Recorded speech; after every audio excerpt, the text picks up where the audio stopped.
ذرا تصور کریے آپ کا قبرستان کہاں ہے، ہمیں نہیں معلوم، لیکن آپ اپنے ذہن کو ذرا اس قبرستان میں لے جائیے.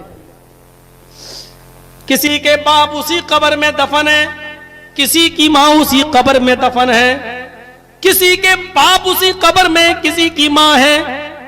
تم گلچھرے اڑا رہے ہو، عیش و عشرت میں مست ہو، دینداری کے راستے تم نے چھوڑ رکھے ہیں. تمہارا باپ تمہاری قبر میں تمہاری طرف سے ایک دعا کا انتظار کر رہا ہے کہ میرا بیٹا کوئی نیک کام کرے کہ اس کی برودت مجھے ملے، میرا بیٹا کوئی عمل صالح کرے کہ اس کی ٹھنڈک مجھے ملے. غور کرو آج ہم کہاں پہنچ گئے ہیں. ہم ذرا تصور کریں کہ ایک دن ہمیں بھی اسی جگہ پر جانا ہے، ہمارا بھی وہی ٹھکانہ ہے.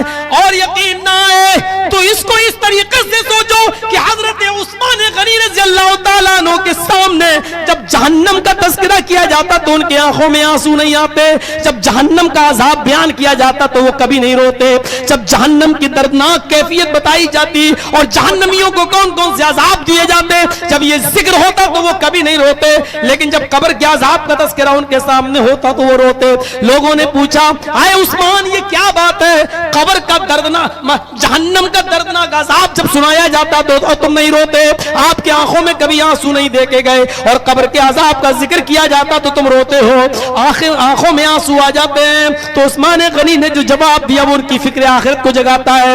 کیا ہے؟ لوگوں میں قبر کے عذاب کو سن کر اس لیے روتا ہوں کیونکہ قبر آخرت کی منزلوں میں سے پہلی منزل ہے، آخرت کی منازل میں سے پہلی منزل ہے. اس منزل میں جو کامیاب ہو گیا وہ اور منزلوں میں کامیاب ہو جائے گا، اور جو اس منزل میں ٹوٹ گیا، اس منزل میں فیل ہو گیا، اس منزل میں ناکام ہو گیا تو پھر آخرت کی ساری منزلوں میں وہ ناکام ہوتا چلا جائے گا.